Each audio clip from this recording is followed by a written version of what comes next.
Harlem, New York. September 16th, 1935. The Cotton Club on West 142nd Street was packed with over 300 patrons on this Monday night.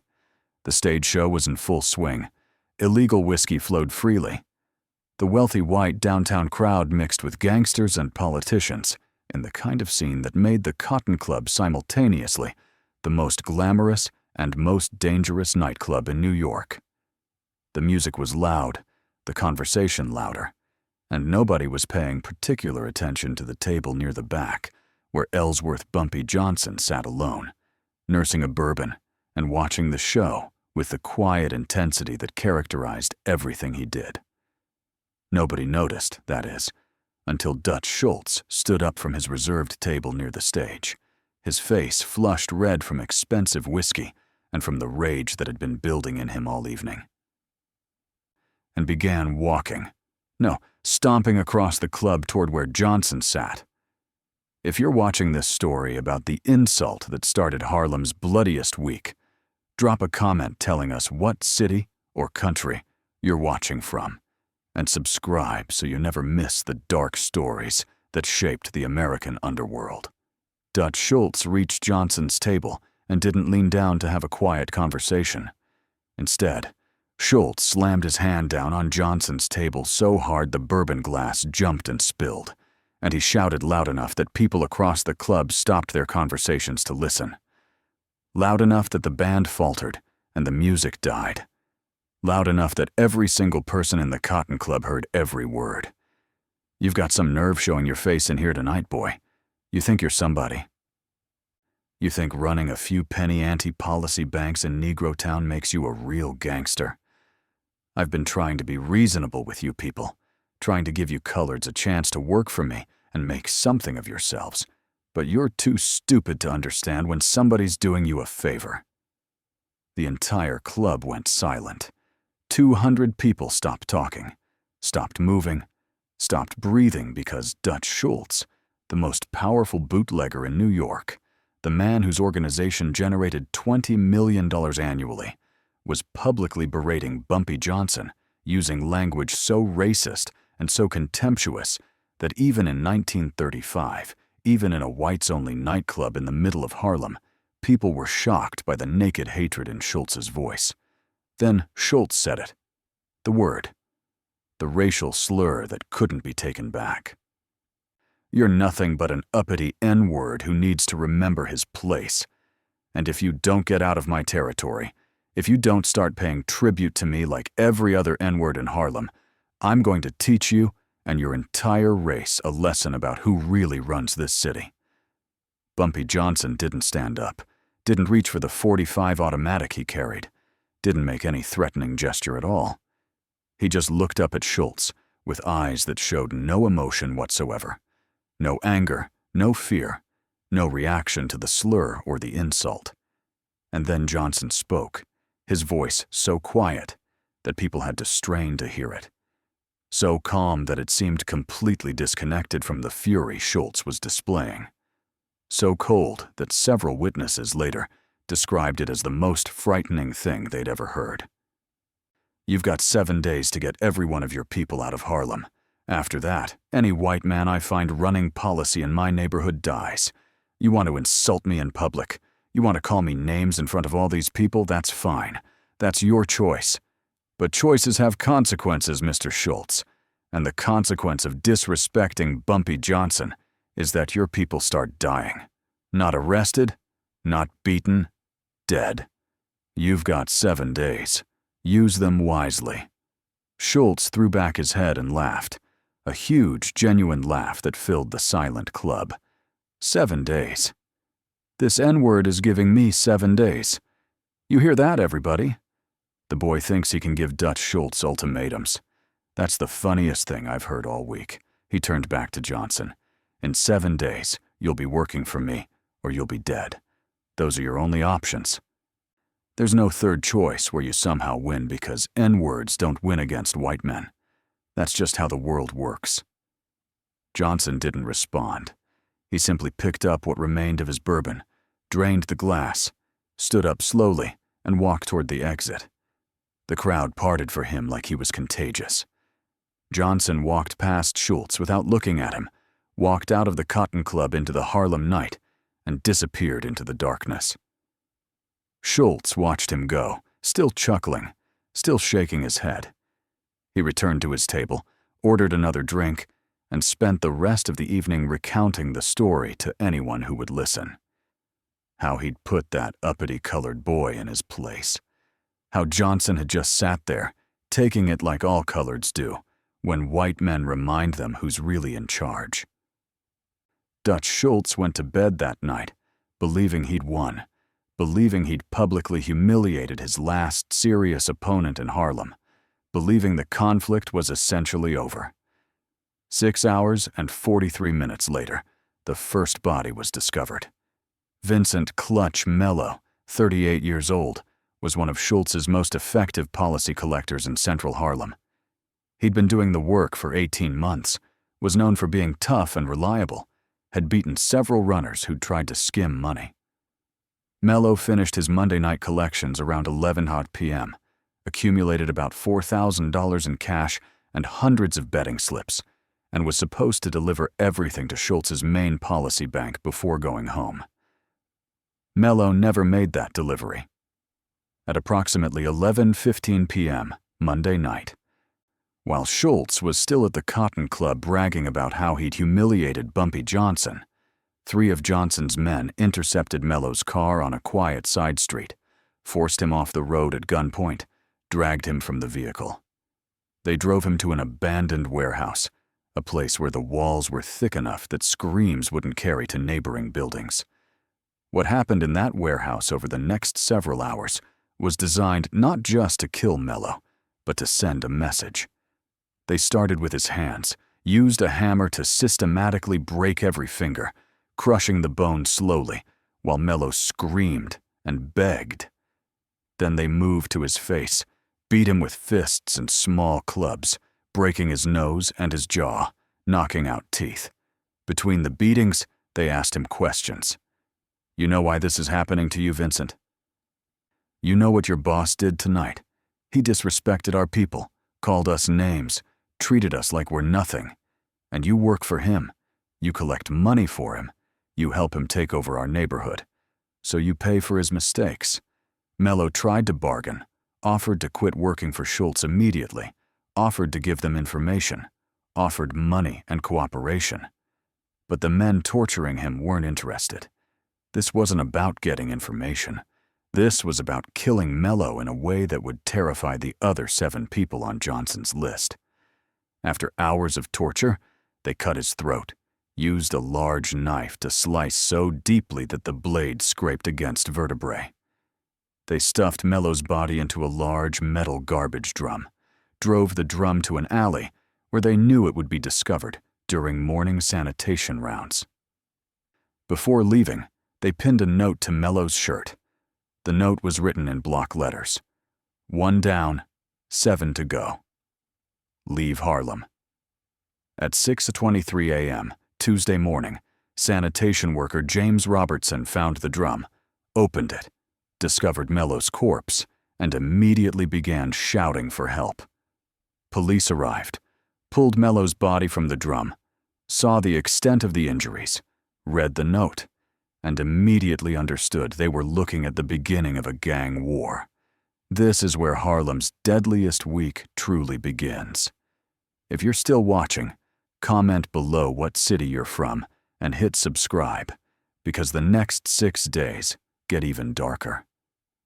By 9 a.m., Tuesday, word had spread throughout New York's underworld that Vincent Mello was dead, that he'd been tortured for hours before being killed, that a note had promised 7 more deaths were coming. Dutch Schultz heard the news while eating breakfast at his Bronx headquarters. He initially dismissed it as probably unrelated to the Cotton Club confrontation, but then he learned about the note and understood that Bumpy Johnson had actually meant what he'd said, that the 7-day deadline wasn't empty posturing. Schultz's reaction was predictable. Rage, threats, orders to find Johnson immediately and kill him. But Johnson had disappeared. His apartment was empty. His policy banks were closed. Nobody knew where he was. Schultz spent Tuesday offering money for information, sending men throughout Harlem to ask questions. But Harlem's community, still furious about Monday night's public humiliation at the Cotton Club, refused to cooperate. Nobody would help the white gangster who'd called their people N-words find the black gangster who was killing his men in retaliation. Wednesday morning, September 18th, Dutch Schultz found an envelope slipped under the door of his Bronx headquarters. Inside was a note in the same block letters. 1 down, 7 to go. Your collector is dead because you disrespected us. The next one dies today. Pull out of Harlem or keep counting bodies. At 2:15 p.m., Wednesday afternoon, Raymond Red Sullivan's body was discovered in an abandoned building on Lenox Avenue, shot once in the back of the head execution style. His 2 bodyguards, who'd been assigned to protect him after Mello's death, were found nearby, both shot multiple times. The note pinned to Sullivan's body. 2 down, 6 to go. Thursday morning, another envelope. 2 down, 6 to go. Every day you stay in Harlem, another one of your people dies. How many bodies will it take before you understand? Leave now. At 9:40 p.m., Wednesday, technically early Thursday morning, Thomas Little Tommy Brennan was found in his apartment, stabbed 17 times with an ice pick, killed in the same methodical torture style that had characterized Mello's death. The note? 3 down, 5 to go. Last chance to leave. By Thursday afternoon, Dutch Schultz was no longer dismissive or confident. He was frightened, genuinely frightened in a way he'd never experienced before. 3 of his key Harlem operators were dead in 3 days, killed with precision that suggested careful planning. And the notes kept coming, kept counting down, kept reminding him that 5 more deaths were promised unless he withdrew completely from Harlem.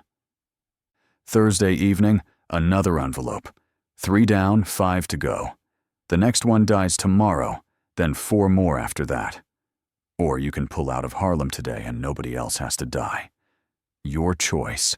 Schultz called an emergency meeting with his top lieutenants, told them to find Johnson regardless of cost, to kill him and everyone associated with him, to burn down Harlem if necessary, but to stop these executions.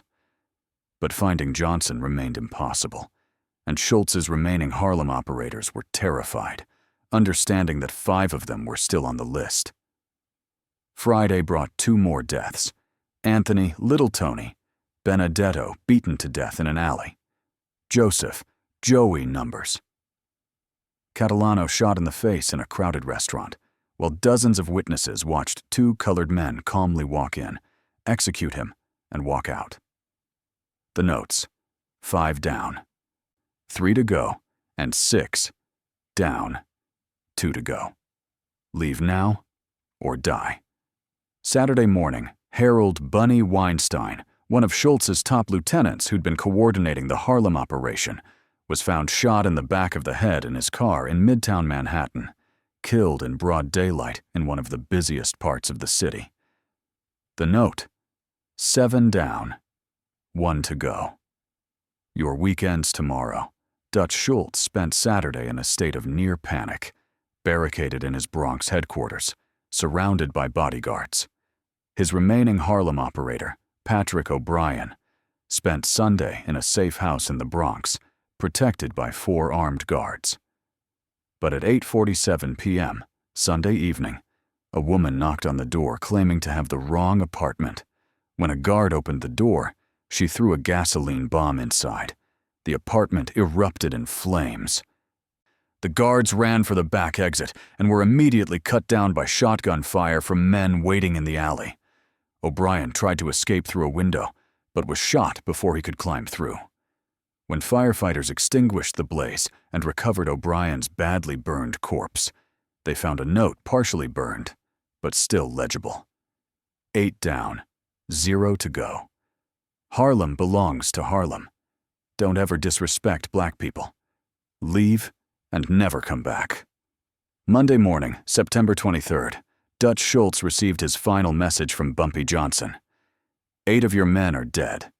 They died because you made a choice to disrespect me in public, to call me names in front of hundreds of people, to treat colored gangsters like we're inferior to white criminals. You thought I was bluffing. You laughed at me. You called me a stupid N-word who didn't understand how the real criminal world works. I wasn't bluffing. Your 8 dead men prove that.